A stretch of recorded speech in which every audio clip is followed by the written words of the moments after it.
Hello friends, welcome to crime diary review. तो शुरू करते हैं आज की कहानी। तो दोस्तों, आप सोच भी नहीं सकते कि एक इंसान किस हद तक अपनी दरिंदगी पार कर सकता है। और दोस्तों, आज की ये जो हमारी कहानी है, जब आप इसे सुनेंगे तो आप चौंक जाएंगे। आप सोचने पर मजबूर हो जाएंगे कि वाकई में कोई ऐसा कुछ भी कर सकता है। तो दोस्तों, आज की कहानी है पाकिस्तान की कराची शहर के पास एक गुलशन-ए-इकबाल। कराची में एक जगह है, वहाँ आशिक हुसैन, उसकी बीबी नरगिस और अपने 6 बच्चों के साथ रहता था।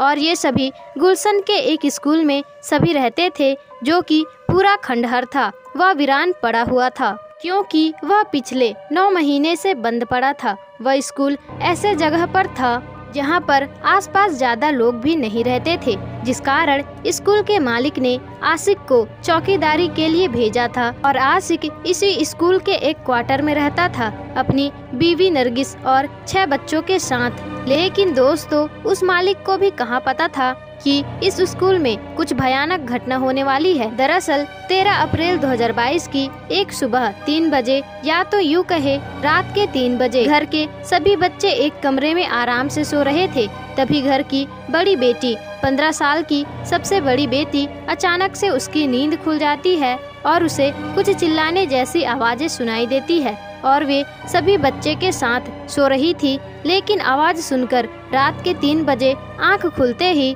उस कमरे की ओर जाने लगती है जहां से आवाज आ रही थी। उस कमरे के पास जाती है तो उसके पापा और माँ जोर जोर से लड़ रहे थे। उनके बीच लड़ाई झगड़ा हो रहा था। तभी अचानक से उसकी माँ की आवाज दबी हुई आती है और उसकी बेटी घबरा जाती है। और जब उसने कमरे की दीवार पर बने एक छेद से अंदर देखा तो वह उसकी माँ जमीन पर पड़ी हुई थी और उसके पापा ने उसके ऊपर तकिए से ढका हुआ था। और उसकी माँ खुद को बचाने की कोशिश कर रही थी, लेकिन उस स्कूल के आसपास कोई नहीं था जो उसकी आवाज़ को सुन सके।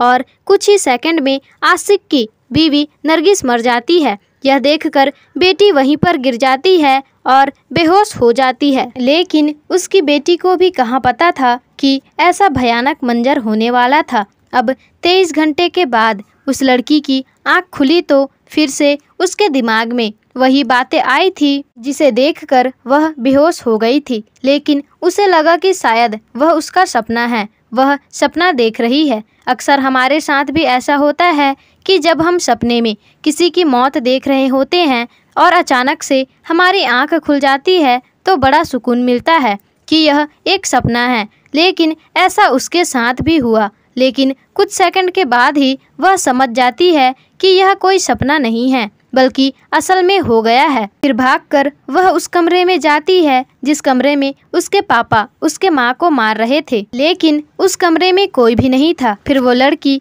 अपने भाई बहनों के पास जाती है और उन्हें सबको पूरा बात बताती है कि पापा ने माँ को मार दिया है, हमें यहाँ से जल्द ही निकलना होगा। लेकिन यह कह के उस बच्ची को घबराहट होती है। वह पूरे स्कूल में अपनी माँ को खोज रही थी, लेकिन उसकी माँ वहाँ पर कहीं भी नहीं थी। वह लड़की पूरे स्कूल में क्वार्टर में खोजने के बाद वहाँ बाहर में आकर खड़ी हो जाती है। लेकिन उसकी नज़र अचानक से सामने बने एक पुराने से कैंटीन पर जाती है, जिसमें बच्चों को भूख लगने पर वहाँ कैंटीन में खाना बनाया करते थे। लेकिन अब वह कैंटीन बंद था और कभी कभार इस कैंटीन में खाना बनाते थे। जब लड़की ने उस कैंटीन को देखा तो उसे लगा कि मैंने सारी जगह तलाश कर लिया, लेकिन मुझे माँ कहीं पर भी नहीं दिखी। लेकिन मैंने अभी तक तो कैंटीन को चेक ही नहीं किया था, हो सकता है माँ यहाँ हो। इतना सोचकर वह कैंटीन के पास चली जाती है और जैसे ही वह कैंटीन में आती है तो उसने कैंटीन में वह देखा जिसे देखकर वह कांपने लगती है। उसके रोंगटे खड़े हो गए थे। दरअसल उसने देखा एक बड़ी सी भट्टी में आग जल रही है और वहाँ उसके पापा खड़े थे। उसके पापा जो खड़े थे वह खून में लथपथ थे। और दोस्तों, उस भट्टी में एक बड़े से बर्तन में कुछ पका रहे थे उसके पापा। लेकिन जैसे ही भट्टी के पास पड़ी कटी हुई टांगों को वह देखती है तो उसका दिल जोर जोर से धड़कने लगता है।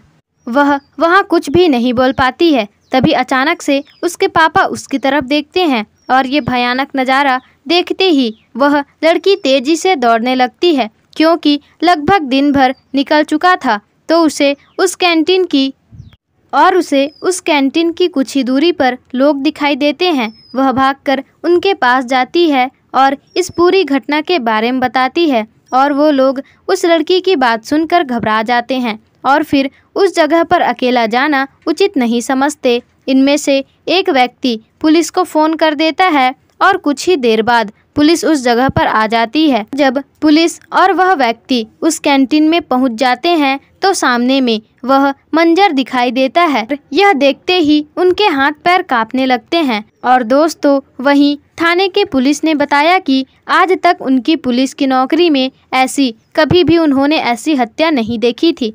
दरअसल आशिक अपने 3 बच्चों को लेकर भाग चुका था, लेकिन उस भट्टी में अभी तक आग जल रही थी और जब आग बुझाई गई तो देखा उसमें एक बड़ी सी बर्तन में नरगिस को उबाला जा रहा था और उसके पैर की वजह से वह उस बर्तन में नहीं आ रही थी, तो उसके पैरों को वह काट देता है और वहीं भट्टी के पास ही फेंक देता है और नरगिस की बॉडी को उस बर्तन में डाल देता है। और दोस्तों, नरगिस की हत्या का कारण बड़ा अजीब लगेगा और आपको बड़ा गुस्सा भी आएगा। इसके बारे में हम आपको आगे बताएंगे। दोस्तों, इसके बाद पुलिस ने हाथ पकड़कर, इसके बाद जैसे ही पुलिस उसका हाथ पकड़कर निकालती है, वैसे ही नरगिस का हाथ उनके हाथ में आ जाता है, क्योंकि उबलने के कारण उसका शरीर पूरा नरम पड़ चुका था। पुलिस उस लाश को प्लास्टिक के थैले में डालकर पोस्टमार्टम के लिए भेज देती है। और जब उस 16 साल की बच्ची और उसके मामा यानी कि नरगिस के भाई से पूछताछ करती है पुलिस,